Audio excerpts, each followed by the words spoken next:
A FGV Direito Rio, por meio da disciplina Field Project, anuncia o projeto de curta-metragens sobre o pensamento jurídico brasileiro. O projeto visa reconstruir a identidade jurídica nacional, avançando em períodos marcantes para a formação jurídica do Brasil. O projeto é desenvolvido por alunos da graduação e supervisionado por Matheus Castro. Para o nosso segundo episódio, destacamos a realidade brasileira pós-proclamação da República. Fruto da manifestação de diversos grupos, a nova ordem nacional nasceu nas mãos de militares, como Deodoro da Fonseca e Floriano Peixoto. Com a nova ordem, uma nova Constituição regeu o país e suas relações políticas e sociais. Venha com a gente nessa aventura!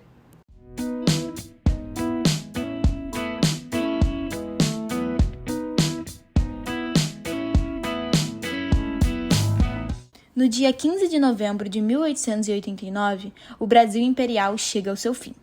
A proclamação da República se deu por meio de um golpe militar para derrubar o gabinete liderado por Visconde de Ouro Preto. Com isso, Dom Pedro II e a família real voltam para a Europa em exílio. Diversos fatores foram responsáveis pelo enfraquecimento da monarquia e, consequentemente, para o fim do Império no Brasil. Desses, 2 movimentos devem ser indicados. O movimento abolicionista no Brasil foi uma luta histórica que visava a abolição da escravidão, uma prática enraizada na sociedade brasileira desde a colônia. Um dos principais líderes desse movimento foi Luiz Gama, advogado e jornalista, que se destacou por suas habilidades jurídicas e dedicação à justiça social. Nascido por volta de 1830, filho de uma escravizada africana com um fidalgo português, Gama teve uma vida notável. Conseguiu se libertar da escravidão e logo se tornou um dos mais proeminentes advogados do Brasil. Gama usou seu conhecimento jurídico para lutar pela libertação de outros escravizados, ganhando inúmeros casos e contribuindo significativamente para a causa abolicionista. Ao mesmo tempo, no jornalismo, denunciou as injustiças e crueldades da escravidão. Seu legado influenciou profundamente o movimento abolicionista brasileiro, pavimentando o caminho para a abolição definitiva da escravidão em 1888. Ao mesmo tempo, aumentava a insatisfação com o sistema monárquico. As sucessivas crises e a insatisfação com os resultados da Guerra do Paraguai aumentaram o coro pela instauração de um regime republicano. Um dos líderes mais importantes desse movimento foi Joaquim Nabuco, diplomata e político brasileiro. Nabuco defendia a instauração de uma república democrática e representativa, baseada nos princípios de liberdade, igualdade e justiça. Para tanto, disseminava suas ideias em escritos e discursos, além da própria atividade política. Sua atuação foi fundamental para a força do movimento republicano.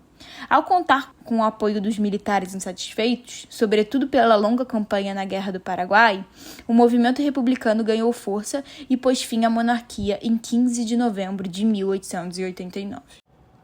Em 3 de dezembro de 1889, o governo provisório, chefiado pelo presidente Deodoro da Fonseca, nomeou uma comissão especial para elaborar o anteprojeto constitucional.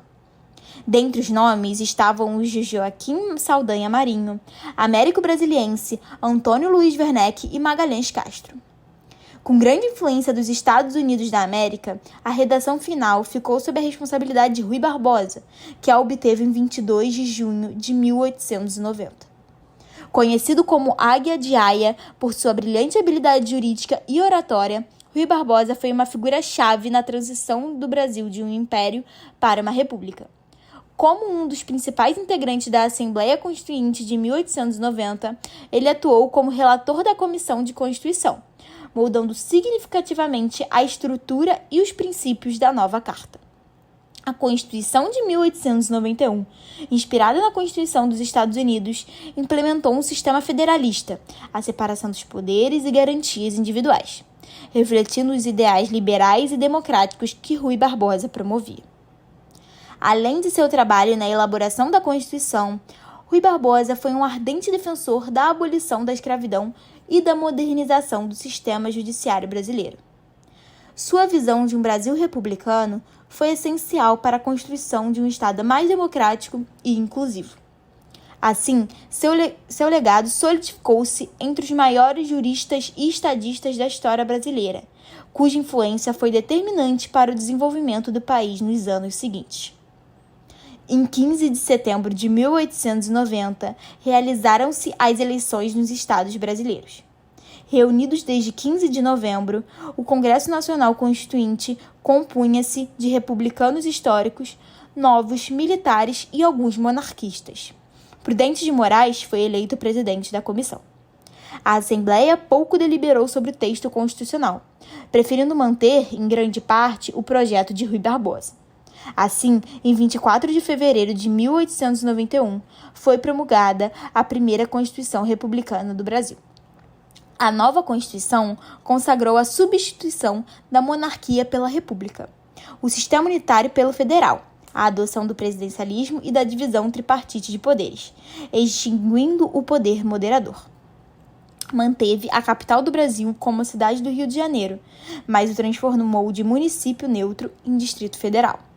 Dentre outros pontos, ficou o bicameralismo, como igualdade de representação dos estados no Senado, uma rigidez constitucional, a criação do Supremo Tribunal Federal, direitos e garantias constitucionais, como a separação entre Estado e religião, a abolição da pena de Gales, de banimento e morte e a previsão do habeas corpus.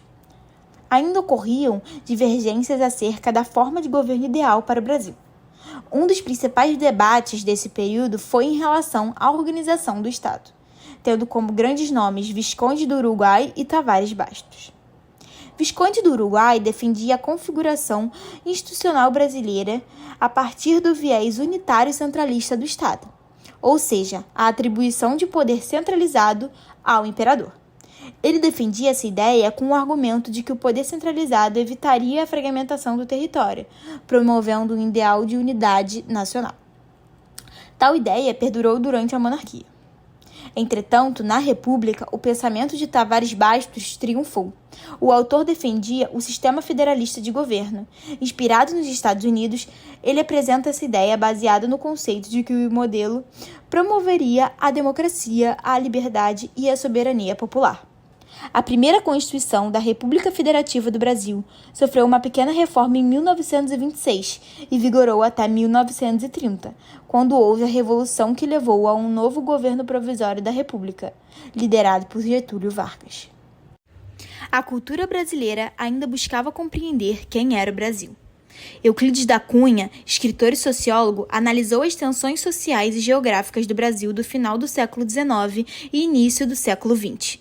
Sua obra mais famosa, Os Sertões, de 1902, revela uma visão complexa do sertanejo e da região nordestina, destacando a grandiosidade da natureza, as injustiças sociais e os conflitos decorrentes da colonização. Cunha enxergava o sertão não apenas como um espaço geográfico, mas como um pequeno universo que refletia as contradições e desigualdades da sociedade brasileira da época. Ao mesmo tempo, o Brasil ainda sofria com as diferenças sociais. Com o recente abolicionismo, os negros ocupavam o segundo plano nas discussões nacionais. Naquela época, as teorias antropológicas eram etnocêntricas e defendiam a supremacia da raça branca em relação às demais. Políticos e intelectuais brasileiros, como Nina Rodrigues e Oliveira Viana, influenciados por pensadores como Cesare Lombroso, defenderam ideais de pureza racial para o Brasil. Dentre outras tentativas dessa pureza racial, estão a busca por uma correlação entre os negros e a responsabilidade penal. Por isso, tentaram ao longo do período um branqueamento da população brasileira como proposta para a melhoria da sociedade. Esse pensamento pode ser lido como eugenista. O termo eugenia significa bem-nascido e surge para validar essa segregação hierárquica. Criado por Francis Galton em 1883, por influência da teoria da seleção natural de seu primo Darwin, o pensamento eugenista acreditava que a capacidade intelectual era hereditária, justificando a exclusão dos pretos, asiáticos e deficientes. A teoria foi importada para o Brasil em 1914 por médicos como Renato Kell, acreditando que apenas brancos de descendência europeia povoariam o ideal de nação do futuro. Portanto, para parte da elite da época, a eugenia seria uma forma de higiene social necessária. Tal teoria avançou nos debates intelectuais mais importantes do período. Em 1922, no entanto, houve uma importante ruptura desse cenário. Em São Paulo, para comemorar os 100 anos de independência, um grupo de artistas se reuniu para criticar a imposição da cultura europeia à realidade brasileira. Clamando por um novo cenário, a Semana de Arte Moderna pediu a valorização da cultura brasileira a partir da deglutição da cultura europeia. Nomes como Oswaldo de Andrade, Tarsila do Amaral, Mário de Andrade, Anita Malfatti, Diva Cavalcante, Heitor Villa-Lobos e Manuel Bandeira inauguraram o modernismo brasileiro. Mesmo com críticas como a de Monteiro Lobato, o evento repercutiu sobre toda a cultura brasileira. A fase heróica do modernismo marcou as posições políticas e sociais desse novo movimento, que rompia as tradições já estabelecidas e se alastrou pelo Brasil. É bem verdade que outros lugares, como Recife, já apresentavam um espírito modernista. Nas obras de Vicente de Rego Monteiro, de Manuel de Bandeira e de Graça Aranha, já era possível compreender as bases do modernismo. Nesse sentido, destaca-se a figura de Gilberto Freire, da importância tanto para o modernismo como para o fim da teoria eugenista no Brasil. Gilberto Freire, como escritor e sociólogo brasileiro, que se dedicou a analisar as relações sociais do Brasil colonial e o reflexo disso na formação da identidade brasileira. Com inspiração em Franz Boas e contrariando o pensamento eugenista, ele defendeu que a miscigenação, isto é, a mistura de raças, permitiria a construção de uma população melhor e mais forte, devendo ser valorizada pelo Brasil. Sua principal obra, Casagrande Senzala, explica grande parte de seu pensamento. Nela, o sociólogo defende a ideia de uma democracia racial, a ser construída a partir da mistura das raças. Contudo, a noção de que já havia democracia na relação entre senhores e escravos no período colonial permite que a obra conviva com importantes críticas. Assim como o racismo nunca deixou de existir no país, é preciso reconhecer as mazelas de nosso passado escravocrata. Eu me chamo Bruna Gonzalez, sou aluna da FGV Direito Rio e esse foi o 2º episódio. Fique com a gente para o próximo.